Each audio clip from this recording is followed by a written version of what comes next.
ஆன்மீக ஐதீகங்கள். சஷ்டி விரதம். நமது முன்னோர்கள் வழிகாட்டுதலின்படி எத்தனையோ வழிபாட்டு முறைகளை தொடர்ந்து பின்பற்றி வருகிறோம். அப்படி நாம் பின்பற்றும் வழிபாட்டு முறைகள், அதன் சிறப்பான பலன்கள் மற்றும் நமக்கு தெரியாத சில தகவல்கள் பற்றி கூறுவதுதான் ஆன்மீக ஐதீகங்கள் நிகழ்ச்சி.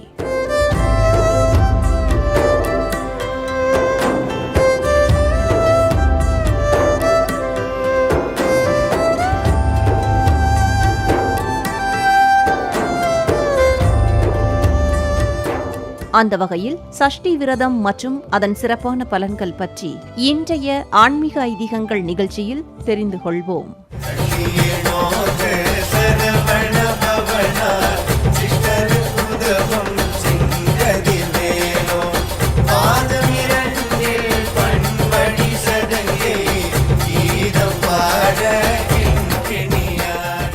மனம் பொறிவழி போகாது நிற்றற் பொருட்டு உணவை விடுத்தேனும் சுருக்கியேனும் மனம் வாக்கு காயம் என்னும் மூன்றினாலும் கடவுளை மெய்யன்போடு விதிப்படி வழிபடுதல் விரதமாகும் என்கிறார் ஆறுமுக நாவலர். ஐம்புலன்களையும் அடக்கி மனதை ஒருநிலைப்படுத்தி உணவை விடுத்து அல்லது சுருக்கி இறைவனின் திருநாமத்தையே உச்சரித்து உண்மையான பக்தியோடு விரத விதிகளை கடைபிடித்திருப்பது விரதம் என கூறப்படுகிறது. விரதங்கள் 3 வகைப்படுமாம். அவை வார விரதம், திதி விரதம், நட்சத்திர விரதமாகும்.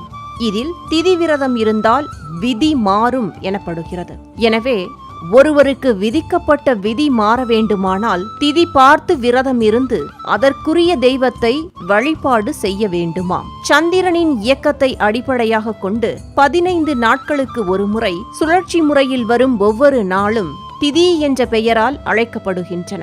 அமாவாசை நாளையும் பௌர்ணமி நாளையும் அடுத்து வரும் 6வது திதிதான் சஷ்டி.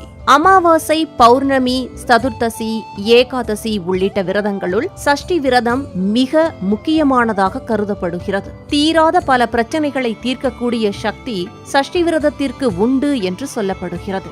சஷ்டி திதியில் விரதம் இருந்து முருகப்பெருமானை வழிபட்டால் மணமாலை சூடும் பாக்கியமும் மகப்பேறு உண்டாகும் வாய்ப்பும் வந்து சேரும் என்பது சித்தர்களின் வாக்கு.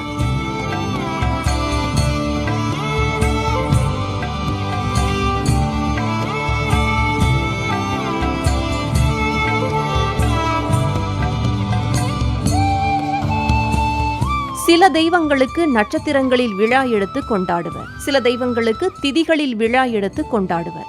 ஆவணி பிறந்துவிட்டால் சதுர்த்தி திதியில் விநாயக பெருமானுக்கு விநாயகர் சதுர்த்தி விழா எடுக்கப்படுகிறது. அதே போல ஐப்பசி பிறந்துவிட்டால் ஆறுமுகனுக்கு விழா எடுக்கும் நாள் சஷ்டி திதியாகும். சஷ்டி திதி என்பது 6வது திதியாகும். ஆறுமுகனுக்கு 6வது திதியில் ஆடி மற்றும் ஐப்பசியில் எடுக்கும் இந்த விழாவில் நாம் கலந்து கொண்டாலோ அல்லது விரதம் இருந்து முருகப்பெருமானை வழிபட்டாலோ வாழ்வில் மங்களங்கள் உண்டாகுமாம்.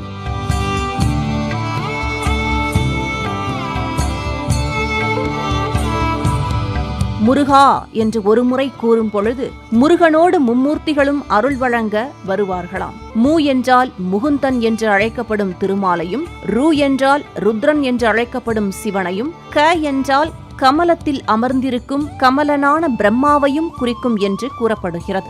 ஆக மும்மூர்த்திகளுக்கும் உள்ள முதல் எழுத்துக்களை இணைத்தால் முருக என்று வருவதாலும் முருகனை கும்பிட்டால் மும்மூர்த்திகளின் அருளும் முருகன் மூலமாக நமக்கு வந்து சேரும் என்பதும் பக்தர்களின் நம்பிக்கை. வற்றாது பொய்கை வளநாடு கண்டு மலைமேல் இருந்த குமரா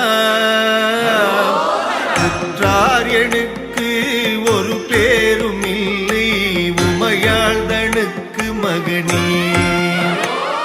சஷ்டியில் இருந்தால்தானே அகப்பையில் வரும் என்பதுதான் பழமொழி. இந்த பழமொழி நாளடைவில் மருவி சட்டியில் இருந்தால்தானே அகப்பையில் வரும் என்று மாற்றம் பெற்று விட்டதாம். அதன் உண்மையான விளக்கம், சஷ்டி திதியில் முருகனுக்கு விரதம் இருந்தால் அகப்பை எனப்படும் கருப்பையில் குழந்தை உருவாகும் என்பதை குறிப்பதாகும். குழந்தை பாக்கியம் இல்லாத தம்பதியர் இந்த விரதத்தை முறையாக மேற்கொண்டு முருகப்பெருமானை வழிபட்டால் அழகான அறிவான முருகனை போன்ற குழந்தையை 10 திங்களில் பெற்று மகிழ்வார்கள் என்று கூறப்படுகிறது.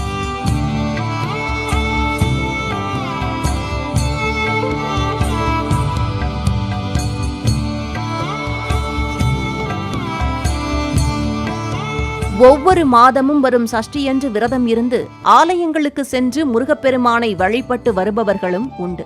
அமாவாசை அடுத்த 6 நாட்களிலும் அதிகாலை குளித்து தூய ஆடை அணிந்து கந்தனுக்கு நைவேத்தியம் படைத்து சஷ்டி கவசம் பாடி வழிபாடு செய்தால் சங்கடங்கள் தீர்ந்து சந்தான விருத்தி கிடைக்குமாம். சரவணபவனார் சிஷ்டருக்குதவும் செங்கதிர்வேலோன் பாதமிரண்டில் பண்மணி சதங்கை கீதம் பாட கிண்கிணியாட. நேயர்களே, கந்த சஷ்டியின் 6 நாட்களும் விரதம் இருக்க இயலாதவர்கள் சஷ்டியன்று மட்டும் முழுமையாக விரதம் இருந்தால் கூட நம் சொந்த சுவாமியாம் கந்த சுவாமி மிக நல்ல பலன்களை தந்தருள்வார் என்பதை புரிந்து கொண்டு விரதம் இருப்போம். அவன் அருளால் வரங்கள் பெற்று வளமாக வாழ்வோம்.